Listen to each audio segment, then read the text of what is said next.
Okay, so today I have my friend Heather Meuer here. She is just a phenomenal human being overall, but she is also a STR and RV park investor in Missouri. She's a wife and a mom, and I cannot wait to just dig into her story. So, welcome to the show, Heather. Hello, thank you so much. So tell us, Heather, how did you even get started? Not necessarily even just in real estate investing, but just as an entrepreneur. Yeah, early.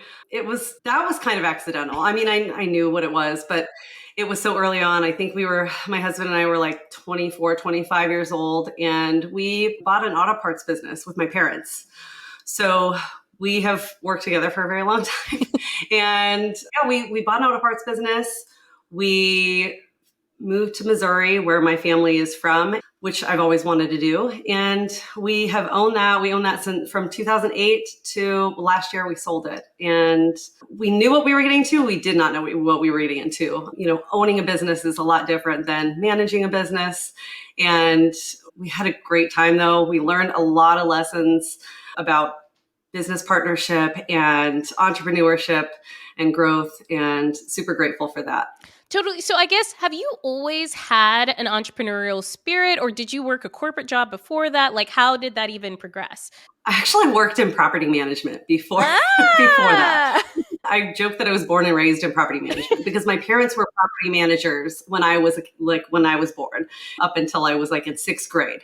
So it's always been a part of my life in a way, or for a while it was. And then my husband worked for an auto parts business. My dad worked for an auto parts business, and I worked in property management. And it kind of, went from property management to business ownership for me personally, but I learned a lot from property management going into business ownership about accounting and all that, which was what I did in our last business. Not my favorite thing to do. It's not my strong suit, but I needed to do it in our previous business. And I learned a lot from it. So I'm grateful for that, because it helps with some of the things that we have to do as business owners in real estate as well. Completely. And I mean, there are so many property managers out there who kind of they see the power of real estate investing, and they're, managing these multi $1 million units for other real estate investors, and they understand and see the power of it, but they kind of have that struggle with actually jumping into it and being the owners themselves. So I guess, what was that kind of switch for you mentally? How did you make the decision, oh, actually I want to now become an owner, not just the manager? Well, it's funny looking back, because when I was a property manager, I was, early 20s, and I had no concept of, yeah, you could buy property and, and be your own property manager and have an investment property. I thought that, like a lot of us at a young age, I thought that was for millionaires. You had to have a ton of money to even do that. So this was my job. But I vaguely remember one of the owners that I had met. He was a younger guy, and I remember him trying to tell me, you could totally do this. And I brushed it off, because I just was like, nobody, I don't have the money, or it just wasn't in my thought process at all.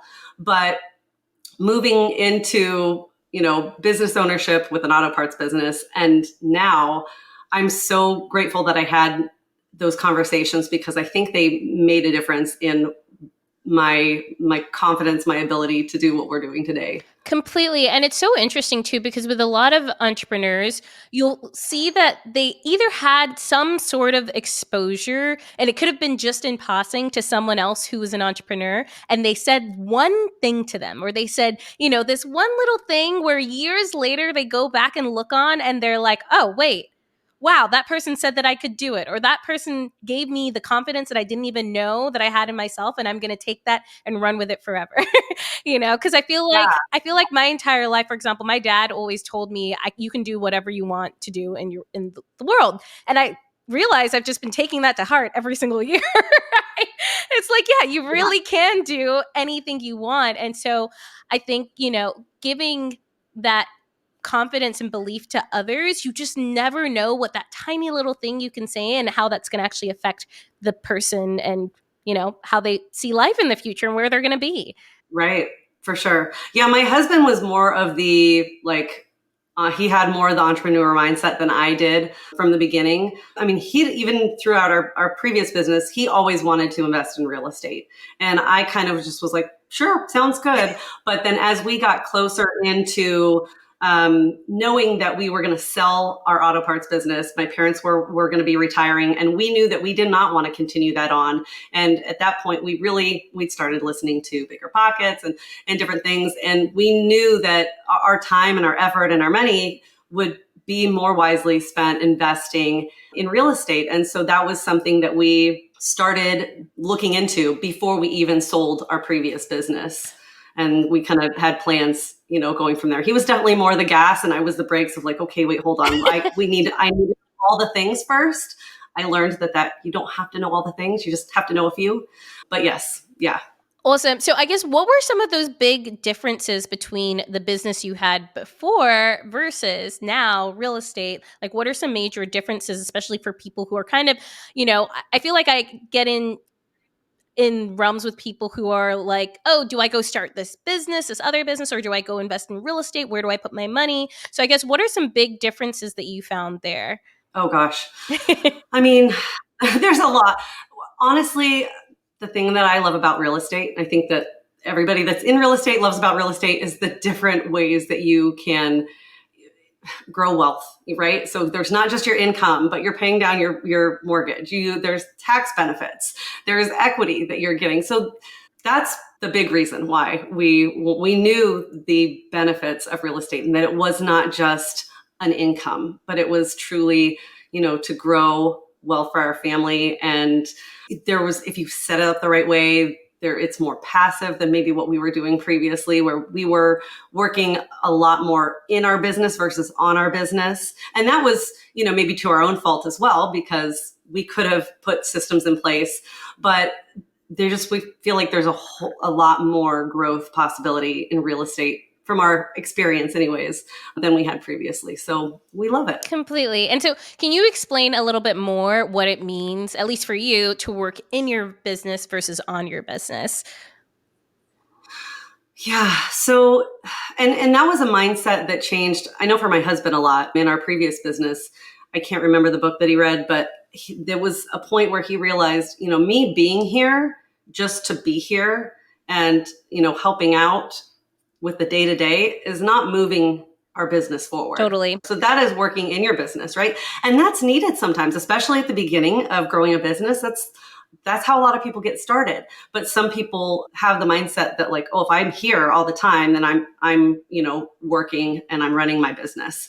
But working on your business for us is more putting the systems in place, the teams in place, and the processes to be able to kind of put ourselves out of the business and the day-to-day so that we can continue to be kind of the visionaries up here that are saying, okay, what's next? How can we grow this? Because if you're in it, working at it all the time, you can't also, pull the cart forward, I guess. No, completely. And people don't realize how much time and energy all of those small little tasks are taking away from your ability to think about how you're going to grow the business, how you're going to move it forward. So, I know you're the queen of VAs right now. You helped me with hiring my first VA, and I was really resistant for a long time. I always knew that I needed an assistant, but it just felt so daunting to think about and to, go through interviews and all of that. But let me tell you how much that has completely changed my freaking life.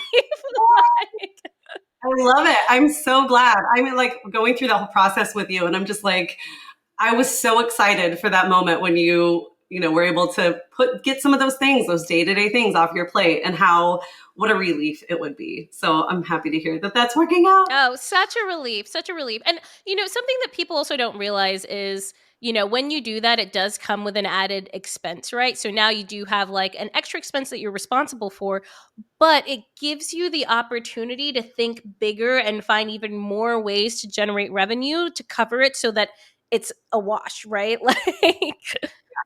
For sure. Yeah. I mean, just those, like you were saying, those day-to-day tasks, email, calendar management, if it's managing, helping manage a property or whatever it is that you're doing, anything repeatable, anything that you can tell somebody this is how to do it or show somebody, someone else can do. Completely. And your skills in your business are better used on those big things that you can't, hire somebody to do and say, hey, how can I, move the needle forward? And nobody's going to know that as good as you. Completely. And I think people, it's sometimes a little bit of an ego thing for people too, right? Because it's like, well, I do this super well and no one can really do it better than me, and that's just not true. So funny. I was in Mexico last month and I was staying at a co-living type of place, and someone there, she also does, coaching online, and she does a lot of social media stuff, etc.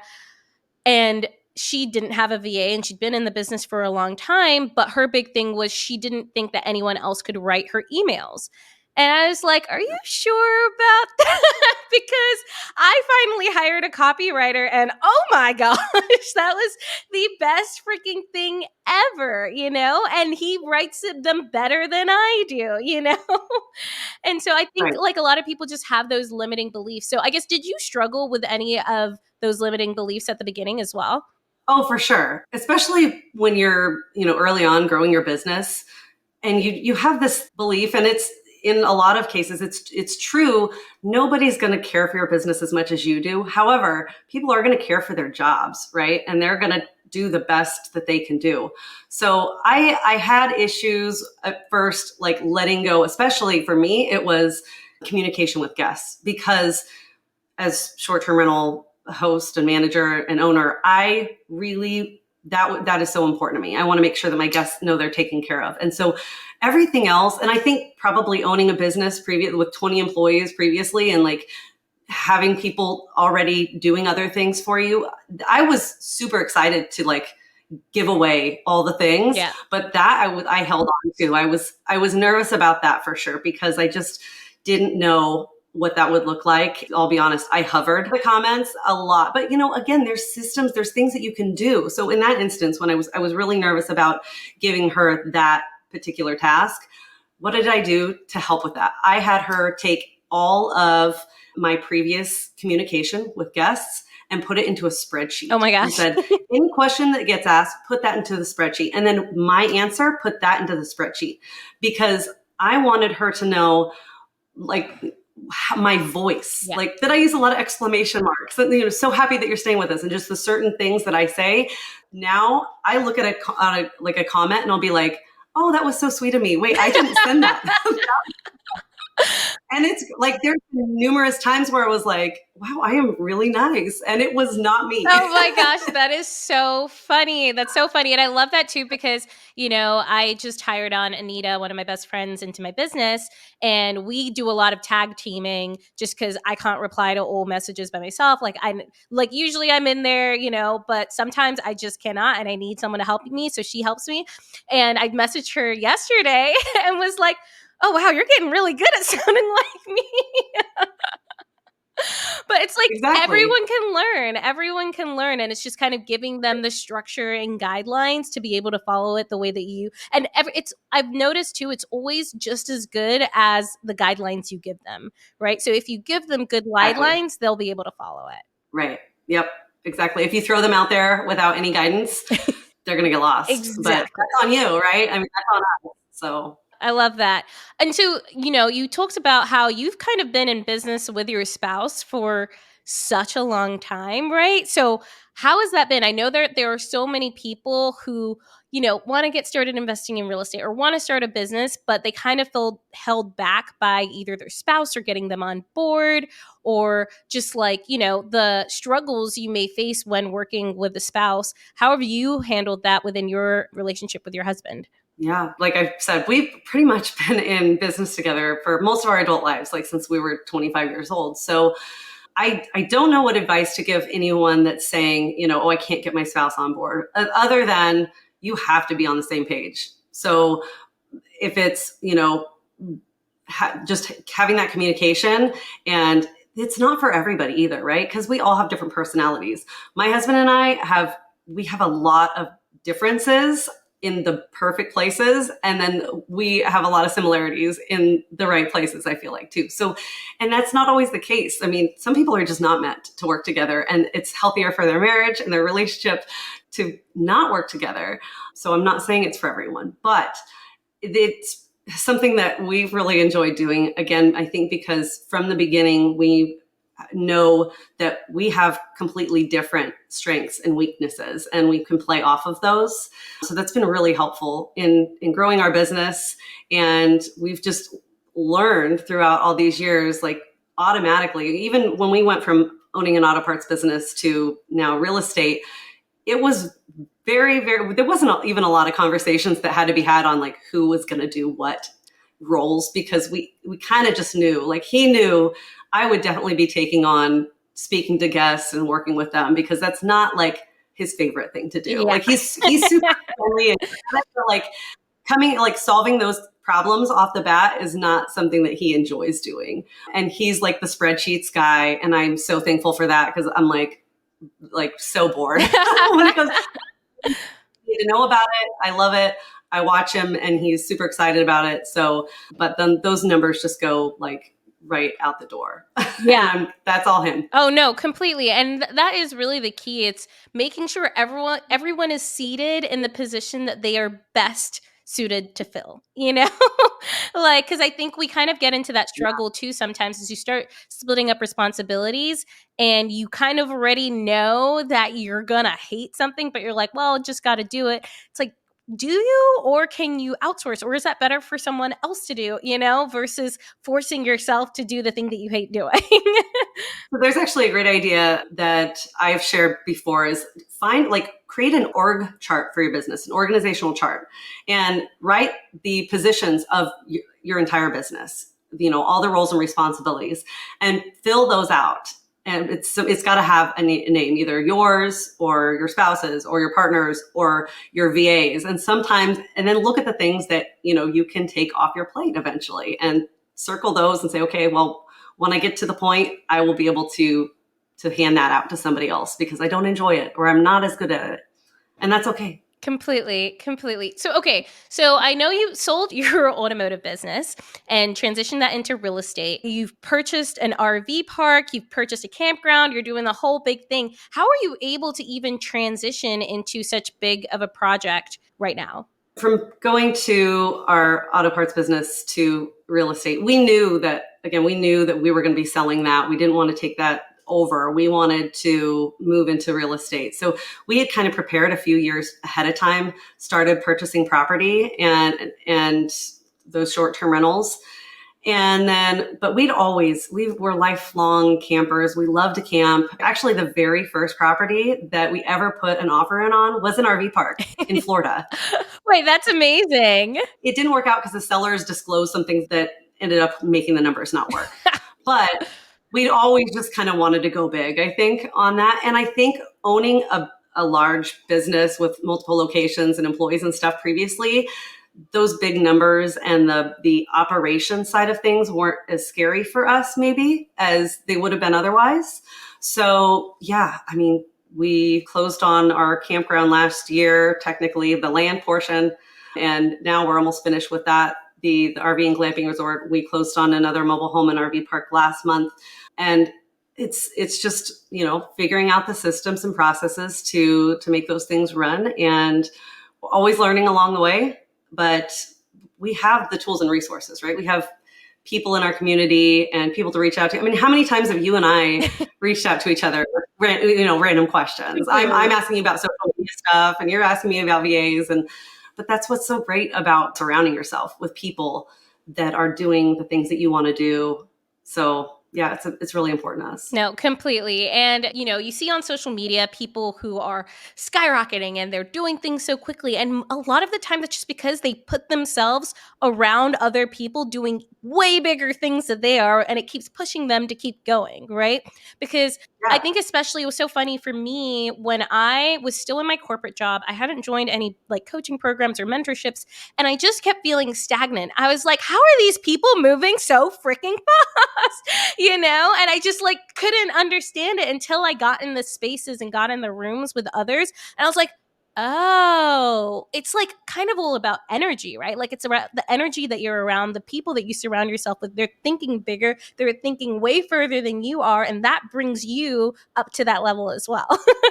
And it normalizes it. Like Mm-hmm. it makes it a normal thing. For us, we started going to like our local real estate investors meetup in the city. And before we even owned any property. And being around people, again, like doing big things, but also realizing that they're just people. Yeah. They are just people that had an idea and that worked hard to get there and that learned along the way. They didn't have a millions of dollars to put into something, and they, just it was something that they worked at, but they're just people. And so that, I think, it normalized it for us, that it was, you kind of just, you create that mindset when you're around other people doing those things. And if you don't, then it seems such a distant thing, right? And that stagnancy that you're not sure about because nobody that you know is doing it. So you have to be around people that you know that are doing the thing that you want to do. Totally. And I think that's why, conferences, like especially that first conference you go to, is some of the most powerful transformations that I see people have, because you're suddenly in this giant room with hundreds of other investors or hundreds of other entrepreneurs. And you're like, whoa, everyone else is really cool and doing really amazing things, but also they're just normal people like you and me, and they just had an idea and they went for it. And I'm like, what? Because that was what really pushed me over the edge, was going to my first conference. I was like, Me too. they're amazing, but they're also just normal people. Like, Well, and like, so Ryan, my husband, he's definitely more of the gas and I was more of the brakes. And especially at the beginning, I felt like I needed to know all the things before we moved forward to the next thing, or to, take on the next thing. So as much as I say, yes, the bigger businesses didn't scare us because we had a business previously. It was still, taking that leap was scary at first, for me, especially going to my first conference, experiencing that. I went home on fire. Like I was like, we're going to talk to our agent. We're going to talk about this campground. Because at that point we had like looked at this campground and we were excited about it, but we hadn't really done any research or anything on it. So yeah, I went home like on fire. My husband was like, who are you? Like, what did you do? That's really what gave me the mindset that like, okay, we can do this. This is doable. And so, yeah, so grateful for that. Conferences are great for that. Completely. It just like helps instill the belief within yourself to be able to do it as well. And because I think that is so many people's like stumbling block, right? Is they know they want to do something, but they don't really deep down believe in their abilities to be able to figure it out and do the thing that they want to do. They're like, well, so many things can go wrong. Like, I'm not going to be able to figure it out. I'm going to go broke. I'm going to whatever. But it's like, if you believe that you can figure this out, that's when you really see the internal shift. Well, yeah. And you know what? Let's talk about that, because people think that they want to do something, but then they never do it because they're like, oh, I'm still learning. Yeah. I'm still learning. I need to know all the things. And I know you and I talked about this one time, this thought that, you have to know step 1 through 10. It's not help, because you're never going to get to step 10. Yeah. And if you think you know step 1 to 10, you're going to get into it and then something's going to happen. And you're going to have to pivot and learn along the way anyways. No matter how much you think that you know, you're going to be learning along the way, no matter what. And until you actually do something, you don't know how to do it. 100%. Well, and it's like you think that it's just step 1 through 10, but really there's 30 more steps that you didn't even know were there. Right? Which is in whatever you do, and literally whatever you do. That is it. And it's so funny too, because I feel like you reach milestones sometimes. Like I think about social media or like money goals or whatever, and you get to that milestone and you're like, wait, there's still more. There's still more to do. Mhm. And there's still, more. So it's like, I always say, create your goals, but know that there's so much more expansion beyond that. Whatever goal that you have, you're going to get to it, be like, okay, cool. And then move on to the next one and keep going and keep growing. And that's the beauty of human life, right? Like, is that we're constantly evolving, we're constantly growing, we're constantly shifting and pivoting. And yeah.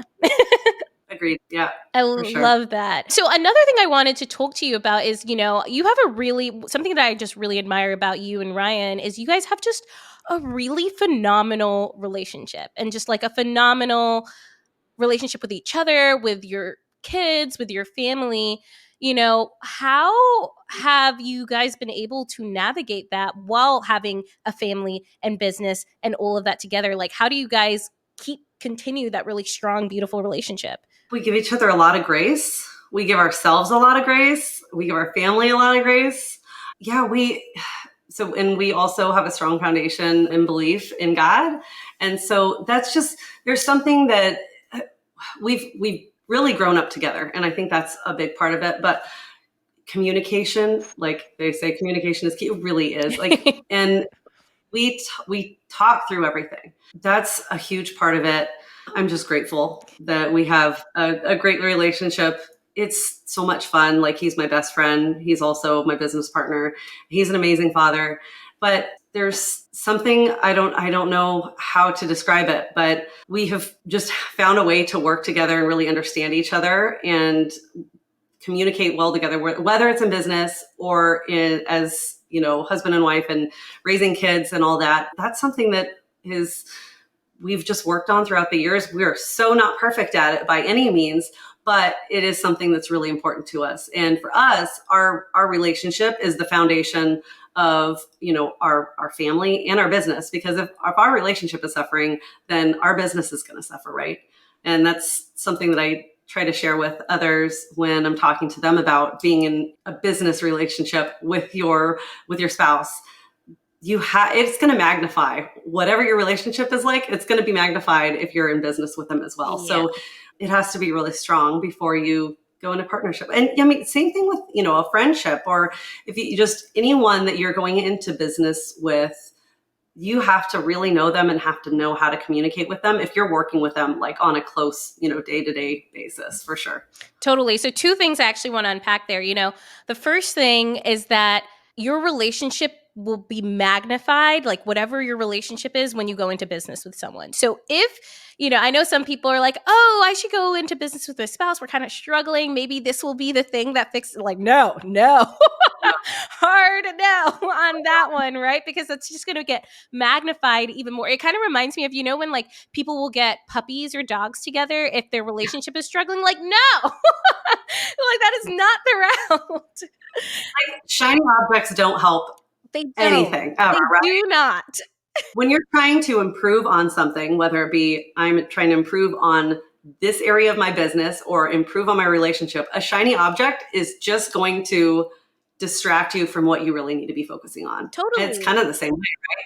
So yeah, if people are wanting to find something to improve their relationship, it needs to be like, okay, improve your relationship. Yeah, like go to therapy.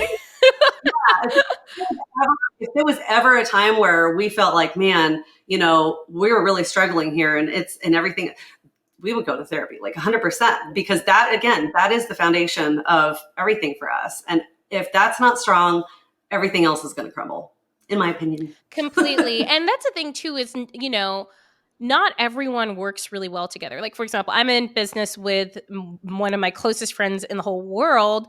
However, I would not get into business with every single one of my close friends. There's just a different and certain way of working. And I know something for me and Anita, we have really just dug into who we are as a person, how we work together. We're big on, human design and looking to see if the way that we work and the way that our paths are going, or paths, if I want to pretend to be American, but paths are going, are aligned, because it's so important. It's kind of like how you can't live with everyone. I haven't had roommates, thankfully, since I was like 22.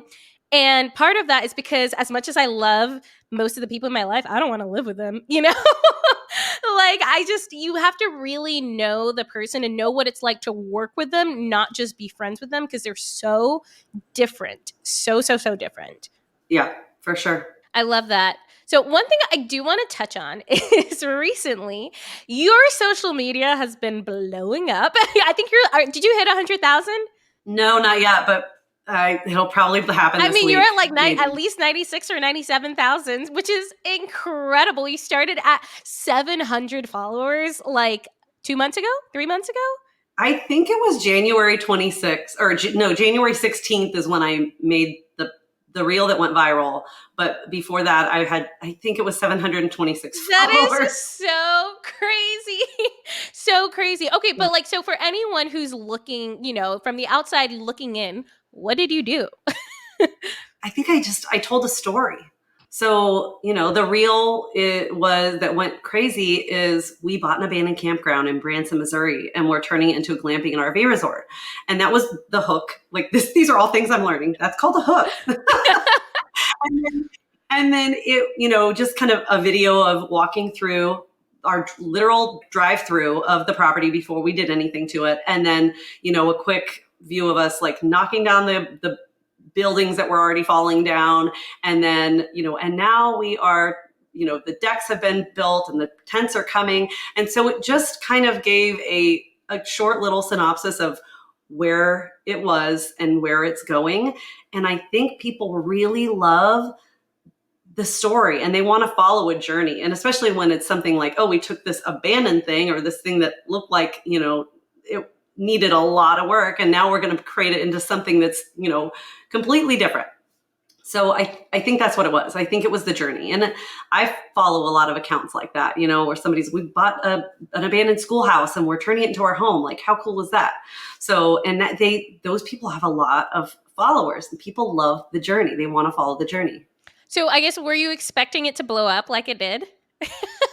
No, I was like, this is gonna be big. Like, it's gonna get like 30,000 views. I was like, I felt confident in it, but not in the way that I had no clue. I knew that it was a good one, and I knew that it would get I felt like it would get more views. So I like and did it on purpose, but not at all. Like, I am still just in shock. Yeah, because doesn't that have like 2 million views or something now?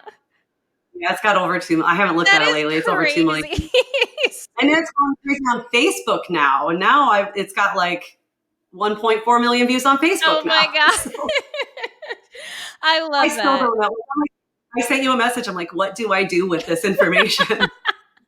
I love that so much. And I think, it just really comes to show too, is like, you just had the courage to post your story, right? Like, and you didn't know, you thought it was going to do well. And I feel like sometimes I have this where there's some posts I'm like, that's going to crush. And then it doesn't. You're like, okay, whatever, move on to the next one, but you got in the game. Like, you started posting, and even before that, you'd started posting and kind of like getting used to using Instagram, but you didn't let that deter you. You just kept going and posting. And that's how you had the ability to get a viral reel, right? Because if you never posted anything, that probably wouldn't have happened. And so many people will kind of look at, people on social media and be like, oh man, they're so lucky. They have a bunch of views or they have a bunch of this, but like, they posted, they got started. And sometimes the algorithm does what the algorithm does and takes it and runs with it, right? I feel like, what is that? Like the toy claw machine? Oh my gosh, like, yeah. I absolutely love that. And it just comes, and this is the same thing with real estate investing too, is so many people will look at other real estate investors and be like, they're so lucky, they really scored big on this one deal. And it's like, no, it's because they got in the game. They got in the game. They put themselves in the position to be around other real estate investors, to network. They purchased their first or second property. That gave them a little bit of credibility as well. And that has given them the opportunity to now have all of these things being thrown at them. And now, yeah, sure, they can get lucky, Well, and yeah, I mean, I think we're all guilty of doing that sometimes, right? Like, oh man, look at that. Look how cool that thing is, or that, look at what they're doing, or look how successful they are. But I try to reel it in and realize, like, I need to be like the gap in the gain, right? There's the book, The Gap in the Gain. Think about where I was at and where I am now, and look at, where I've grown, and just keep working towards that. Totally. Because you don't know their whole journey, their whole story, or what their struggles are that you don't see. So yeah, it's really, you're never going to get the full picture. So you just need to focus on where you've been, where you're going. Completely. So I guess, can you tell people a little bit more about the book, The Gap in the Game? So I think on like almost every episode, I share some sort of a book. I don't know how. I just love books, so I'm always sharing them. But if you can tell folks a little bit about this one. I think I read like the Cliff's Notes version. So Totally fair. I can't. However, I can tell you that what I believe, I could be totally like mistelling this book, but what I believe it is that, a lot of people look at the gap, right? At oh, I'm missing this or I haven't done this, but you need to be looking at the gain. What was the gain that you've made? Look back at how far you've came. Don't look at what you're missing now. So that's what I got from it. Yes, no, But read that the book, is and maybe I should read the book too. no, that's perfect because yeah, it really is, whenever especially when we're trying to accomplish big goals, right? All we can think about is how far away that goal seems. But like look at how far you've come from a few months ago or a year ago and how much progress you've made. And that's just a reminder you're on your journey to continuing to make more progress. And I genuinely believe that progress is exponential, right? So it starts really slow at first. It's like, okay, we're crawling, we're crawling, we're crawling, we're walking, now we're running, and we're suddenly sprinting, you know? Yes. Yeah, Uh, definitely. I love that. I love that. So another question I just have for you is what kind of people do you like to surround yourself with? I love surrounding myself with people, all different kinds of people doing all different kinds of things, because I feel like it just gives you a really great perspective on what other people are doing and appreciate like all the things that are out there in the world, right? So I really, truly love surrounding myself with people that are entrepreneurs and learning and growing and are hungry for improving themselves, their business. That's why, we're in masterminds together. That's why we hang out. And I do. I love hanging out with and other women, especially in this space. It's I feel like the real estate investing community, at least what I've seen, it's such a small group of people, really, but everybody's always ready to help other people. And that's what I love about this community, right? It's not a competitive thing. It's, oh, you need help. You know what? You should look into this, or just encouraging one another. That's so big. And I love making all these friends and being their cheerleaders and having so many people cheer me on. I know you and I, like, I was a cheerleader before. We celebrate each other all the time, and that's so important. Completely. It can feel lonely if you're not surrounding yourself with people, especially because you're not going into, an office and surrounding yourself with, coworkers. I haven't felt that, but I've heard people say that. And so I'm so grateful that I've put myself in a position to always, be surrounded by people, even if it's, not in real life, but like this, but we get to see each other, face to face also. Yeah, that's so important. Totally. And I do find like the people who find it to be lonely are the ones who don't put themselves in spaces with other people as much, right? Like they kind of are head down, which you do have to be sometimes, but they're head down, so focused on the business, so focused on growing the business, all of that stuff, but they don't really take the time to make the connections and the networks, right? Because, it feels like now whenever we go to a conference, I know for me, it's like, oh my gosh, seeing everyone that I've seen at other conferences before, it's like summer camp. Yes. To be fair, not everyone, you and I are social butterflies, right? We are not introverts at all. So there are people that I'm assuming it's a lot harder to put themselves in a position to, get around a whole bunch of strangers. Yeah. But for that, I mean, for those people, I would say go to like a smaller thing. Maybe it's a real estate meetup where there's not that many. There's women's real estate meetups. There's, all kinds of meetups. And I can tell you from experience, those people are so welcoming. And if they're not, leave. Find another and one. try a different one. Yeah. Don't give up. I've noticed that they are all so welcoming and friendly and, lifting each other up. And especially for the new person that walks in. Like I've been in those groups and I'm like, hey, come on over, and so if you're not the extrovert, find the extrovert. They will help you. Totally. And sometimes too, you only need like a handful of friends, right? Because, we go to these events, you meet a lot of people, but there's probably only, I think probably between you and I, we talk to a lot of folks, but I would say most people like will find, 3 to 5 really good friends, and that's going to be their core group, and it's the same thing with like going to school, going to work, whatever. You always find your core group wherever you go. Yeah, you and I leave with no voices. Yes, so yes. matter to just find a core group and we got to work it, don't we? Exactly. Oh my gosh, that was so wild when I literally had no voice the entire conference. Gosh. Oh my gosh. Everyone's like, "You're so quiet." I'm like, "Girl, you don't even know. I am not quiet at all." I was speaking for you as Yeah. much as I could. Oh my gosh. Well, we are wrapping up here. So we are going to go into the final 3 interview questions. Number 1 is, what does your ideal perfect day look like? I don't have an ideal perfect day because I love that I get to do something different every day. Ah, I love that. However, I will say a day that I really enjoy that happens often is my husband and he'll send the kids off to school and we will have a meeting in the hot tub. We have the best conversation, and it'll be 9 o'clock in the morning and we've got coffee and we're in the hot tub. And I don't know, I think it's because we can't be distracted by phones or computers or anything else, but we can sit down and have conversations, and the ideas and things that we come up with when we're just able to relax and chill out are wonderful. So I think that's got to be part of my ideal day. Oh my gosh. And then just being able to go hiking with my family or go camping, that's a big one. Obviously, like, honestly, my ideal day isn't going to include a lot of work, but that's the goal, right? Is to be able to build a business where it doesn't include that. I think that would be it. Those would be the things that be important to me. And coffee. And coffee. You got to have your coffee. Okay, and what is your mantra, if you have one? I think the closest thing to a mantra that I have is just reminding myself this is a season. Because as entrepreneurs, like I was saying, our days are never the same, right? But there's seasons when maybe we're working in our business really hard and there's a lot going on and it's a lot of work and maybe more stress than we'd like, right? But I like to remind myself, this is a season. This is not going to last forever.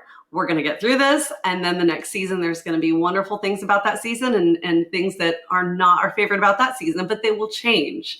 So that's something that I tell myself often, because it was a big change from going from our previous business to this business. And there's just a lot, with having young kids, everything's always changing, right? With school and sports and all the things. So this is a season is a good reminder for me that the struggles of today aren't always going to be there, but also the things that are wonderful about today aren't always going to be there. And so I need to be grateful for those. Completely. I love that. And personally, I'm a fan of seasons. Maybe that's why I want to move back to Colorado, right? Is I like that it changes, because there are sometimes like where, yeah, it's like head down, I'm working, but I love it, like, and that's just my personality, right? Like, I love being in the thick of it and creating and doing. And then I will literally fall off the face of this earth and I will be on, traveling around. You can't reach me, So I think it's like you can kind of create your seasons depending on whatever you want to do. But I know for me, when I've been traveling for too long and I've just been like chilling on the beach for too long, drinking margaritas, I get bored. I'm like, okay, ready to get some work done, ready to do something that feels productive. But having those seasons is, a blessing too. And then last question, what does wealth mean to you? I thought a lot about this previously, and a lot of people say, wealth means being able to have the freedom, the time freedom to do whatever I want, which is absolutely 100% true. But for me, I also want to leave a legacy for my family, and that I want to make friends wherever I go, and being able to be in this space and creating wealth for us and our family. It gives the opportunity to travel and to make friends and to, have these wonderful relationships. And that's really important. So those are the 3 things that it means to me. I love that. Yeah. I love that. Well, this was awesome. Seriously, thank you so much for coming on. Where's the best place that people can find you? Yeah, you can find me on Instagram at Roaming Home Heather. If you're interested in more about our campground, it is theembersbranson.com. We are working very diligently on getting our booking calendar up and hope to be open in June. Amazing. Thank you so much, Heather. I appreciate it. Thank you. Thank you so much for listening to Wanderlust Wealth Show. Now, don't forget to follow the podcast, or if you're watching on YouTube, make sure to hit that subscribe button. If you love this episode, it would literally mean the world to me if you shared this with a friend or a family member, or literally like anyone off of the street. Like right now, go ahead, share it so you don't forget, or post it on social media and make sure to tag me. I love seeing what you're listening in on and what you resonated with, and I'm just so freaking thankful for you. I'm so freaking excited for you. I love you, and don't forget, life really doesn't have to be hard.